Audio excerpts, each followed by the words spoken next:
जाओ कि मरियम नवाज के खिलाफ मुहिम चलवाओ, अपने सोशल मीडिया के खिलाफ।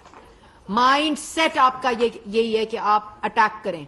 जब आपसे सवाल हो तो अटैक करो। फाशिज्म ये होता है सिसिलियन माफिया, ये होता है गॉड फादर की माइंड सेट। और आपकी जहनियत क्या है? आपकी जहनियत वो है जो अभी आप अपनी स्क्रीन पर देखेंगे। पहली वीडियो दिखाएं। बारिश की वजह से जो एक टोरेंशियल रेन्स हुई हैं, ये ज्यादातर लोग पढ़े लिखे भी नहीं, इनकी कोई इतनी तालीम भी नहीं ना, और ये कोशिश करते हैं इल्म हासिल करने की।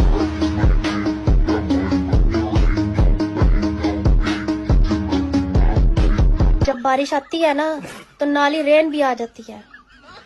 मेरे सर में दर्द हो रही थी, मैंने अभी अभी गोली के साथ टैबलेट खाई है और बाद में चाय के साथ टी पी है। सिर्फ बारिश की वजह तो रेन हो रही है।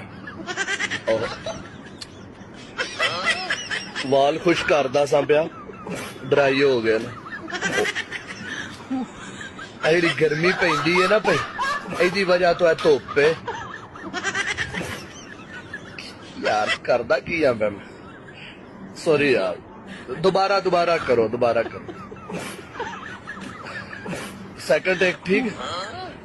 पहला बारिश आता है तो पानी आता है, के बाद आया बारिश की वजह से रेन हुई है।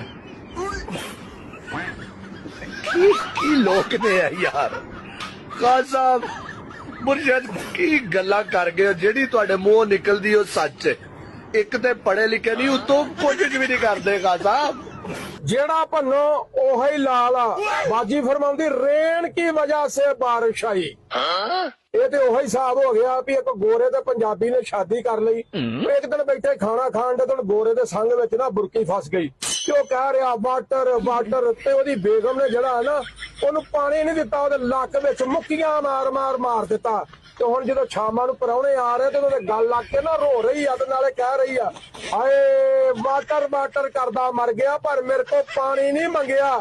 ओए बीबी, ओ रेन भी बारिश आ ते वाटर भी पानी आ। नी पहलियां ना बजवा, सही गल दस, कौन गई रावी दे विच टिकटोका ते रीला बनाण? चल हुण तुसी इस गल तो भी सड़ जाया ते होर की ना जांदी रावी दे विच ते फिर तुसी तरीक दे विच लिख देना सी भी मलका आलिया दे सामने उहदी रियाया डुबदी पई सी, ना उन्हें अपनी रियाया बचाई ते ना अपनी संतलत, ते अपनी जान ते खेड के ते अपनी रियाया नूं बचांदी पई है ना जाके रावी दे विच।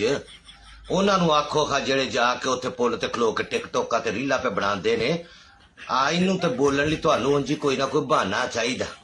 हसद करदे जे तुसी विचों सारे, सड़दे जे।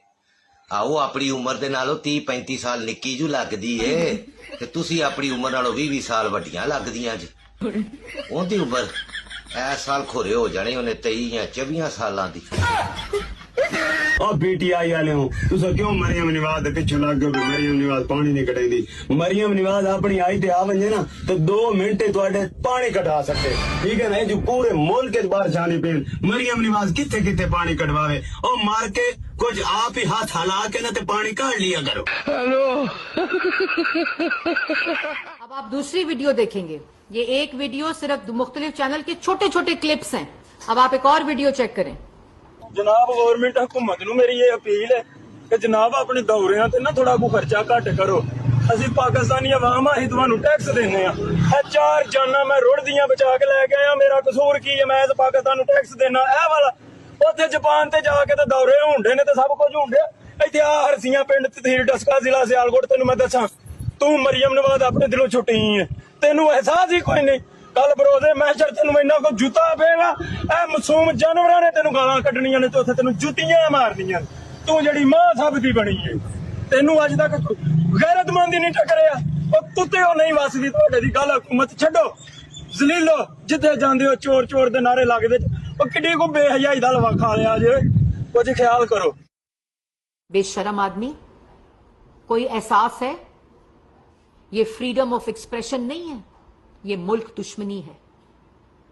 और ये मुल्क दुश्मनी किसी भी मुल्क में इसकी इजाजत नहीं होती। इसको सहाफत के साथ जोड़ने की कोशिश ना करें, इसको जमहूरियत के साथ जोड़ने की कोशिश ना करें, इसको इजहार राय की आजादी के साथ जोड़ने की कोशिश ना करें।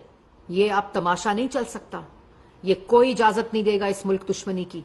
लेकिन अब बस, जो जीरो टॉलरेंस है, जो भी इंसाइट करेगा उसकी आवाज और वो जो अमल होगा उसको बर्दाश्त नहीं किया जाएगा। और ये मैं आखिरी दफा ये बात जरूर कहना चाहती हूं कि इनका आलाकार बनने की कोई कोशिश ना करें। ये मुल्क दुश्मनी कर रहे हैं और ये आईन इजाजत नहीं देता। नौजवानों को भी चाहिए